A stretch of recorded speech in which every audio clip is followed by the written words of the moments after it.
It's the early hours of June the 6th, 1944, D-Day.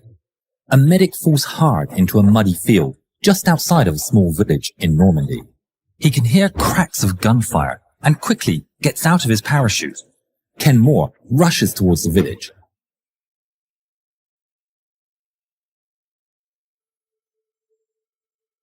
He spots a church with a big red cross on it and rushes in. Inside is Robert Wright, another medic. The two men greet each other and quickly get to work. It would be the start of an episode that would go down in history. I'm Kenneth Moore. Right, Robert Wright. The silence of the church is broken as the door bursts open and injured soldiers start to arrive. Without supply crates, they just have their medic bags and pocket first aid kits. Outside, the war intensifies. The Germans have pushed into the village and the fight has become a brutal house-to-house brawl. Inside the church, Ken can hear the cries of the injured. He just can't sit by and do nothing. Protected by just his red cross on his helmet and his armband, he ventures out into the fray. We need your help to keep the channel producing at this quality. So if you enjoy our films, please help by becoming a member, where you'll get VIP access to exclusive perks and me on the Discord. But if this summer you want to impress the kittens and stand out from the crowd, you need a stylish polo shirt. Everyone has horses and crocodiles, but if you want to be a real cool cat, then grab the brand new shirt that's sure to impress. Yes, it's Le Cat. All our high-quality Le Cat shirts feature Yarnell, our fabulous feline. Wear it on every occasion. In the club, Le Cat. On the yacht, Le Cat. Playing polo, Le Cat. Or just wear it about town. It's like catnip for the kittens. Le Cat by Yarnell. Get ready for summer now by clicking the link in the description. Back in France, Kenneth Moore sees an injured man in the distance. Thinking quickly, he grabs the church's old wooden wheelbarrow before running across the open road. Several houses away, a German soldier spots Ken's figure. Lining up his rifle, he takes aim. He has him in his sights, finger on the trigger, ready to fire. But he sees the red cross and relaxes his finger on the trigger. Medic! Medic! Ken makes it to the other side unscathed and finds soldiers from the 101st Airborne giving provisionary aid to the wounded man. Together they pull the man to the wheelbarrow and Ken runs back to the church. He crosses the open road, ducking and running through the storm of lead and into safety. Territory is won and lost across the hours, and the two medics keep bravely venturing out for more, risking their lives to save more injured American soldiers. With evening approaching, Ken rushes through the door, carrying a wounded man. But this time, the church falls into a shocked silence. Everyone stares at Ken and his patient, for he isn't American. It's a German. Ken brings the German to a pew and administers aid, completely ignoring the intense gaze of the other men. Robert silently approaches and without hesitation helps to tend to the German.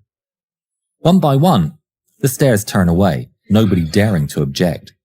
When asked why he helped the Germans, Ken later said, "They were young men, just like us.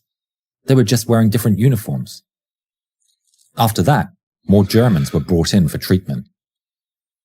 Inside the church, the work continues until the door slams open. Standing there, silhouetted by the evening light, is a German soldier. His gun is drawn, ready to fire. Nobody moves.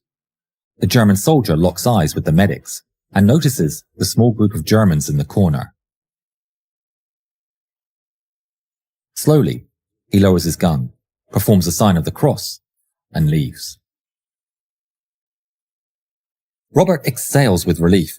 Now seeing the danger, he grabs the rifles and imposes a strict no-weapons rule, forcing everyone, regardless of side or rank, to leave their gun at the doorway. With the day turning to dawn, it's becoming clear that the 101st needs to retreat. their superior officer arrives at the church, warning Robert and Ken that they will be forced to pull back, but they can't take the wounded. But you, come with us if you want to live. Ken and Robert take one look at each other and declare they'll both stay. The Germans take back the village and start to bring their wounded to the church, asking for help. The church was becoming full, to the point that the floor had to be used. Those that were not expected to last the night were given spots closest to the altar. The night passes and there's a thump at the door.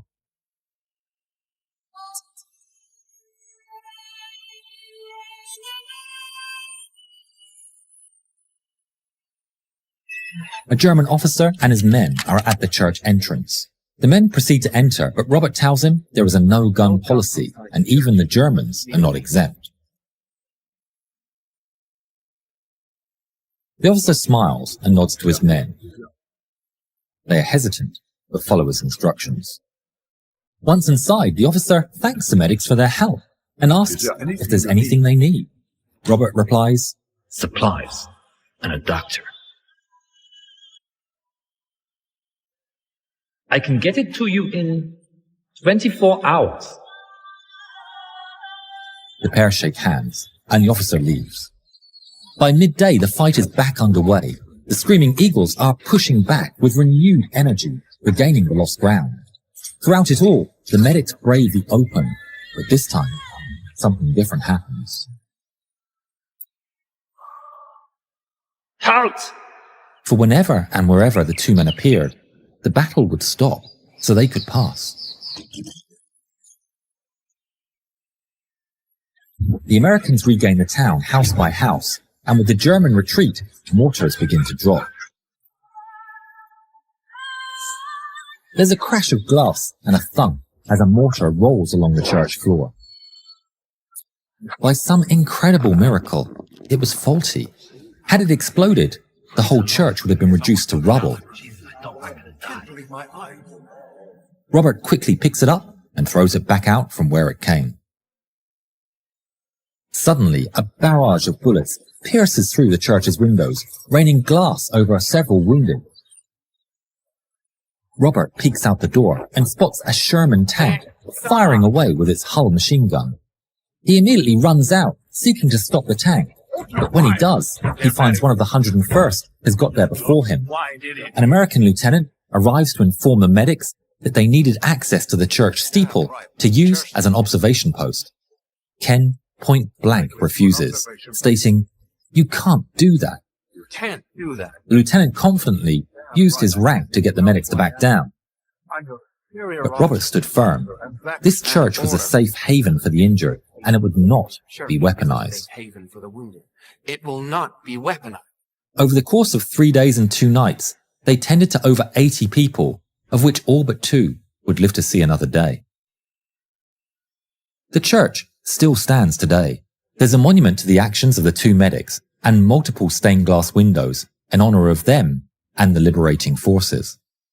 The most poignant reminder is the pews that still bear the stains of that fateful day. There's also an unassuming cracked tile that marks the spot where the mortar round miraculously failed to detonate. Wright wished to be buried in the grounds of the church after his death, but bureaucracy made it impossible. But even after death, his will was not to be denied. Somehow, some of his ashes were brought into France and buried in the churchyard, where a simple plaque marked R.E.W. for his initials marks the place where the brave medic finally returned. If you haven't yet, please subscribe to the channel and please watch more videos of ours. Thank you.